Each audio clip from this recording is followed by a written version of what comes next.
October 6, 1981 shook the world when Anwar el-Sadat, president of Egypt, was assassinated by members of his own armed forces. Sadat, who had recently made peace with Israel, was attending a military parade to commemorate the 1973 Yom Kippur attack on Israel. The review included a display of Egyptian troops, military hardware, and jet flyovers. While Sadat watched the air display, a truck with soldiers stopped. Men dressed in Egyptian army uniforms threw stun grenades at the reviewing stand, and then they opened fire with automatic weapons. They fired directly into the presidential platform.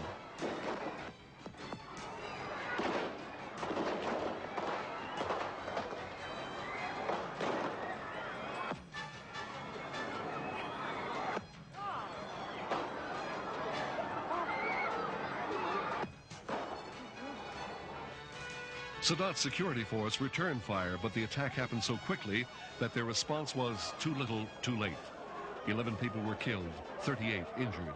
Sadat, mortally wounded, was carried away for medical help, while guards hustled an uninjured vice president, Hosni Mubarak, from the scene. Sadat died shortly after the attack. Other Egyptian officials and foreign ambassadors were thrown into government cars and whisked away to safety. Troops from the Presidential Guard moved into the heart of the turmoil. No one was exactly sure how or why this attack had happened. At the center of the confusion, people ran in every direction as the army tried to take control.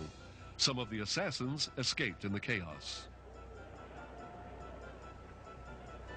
When one of the assassins was captured, soldiers had to fight off people who wanted to kill the arrested man. Officials reported that 3 of the conspirators were killed during the attack and 3 were apprehended. More co-plotters would be arrested later.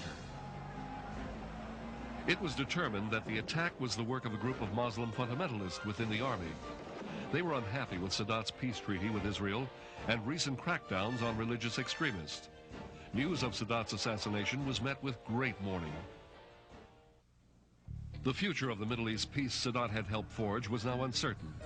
The pact Sadat made with Israel's Prime Minister Menachem Begin, brokered by United States President Jimmy Carter, could have unraveled.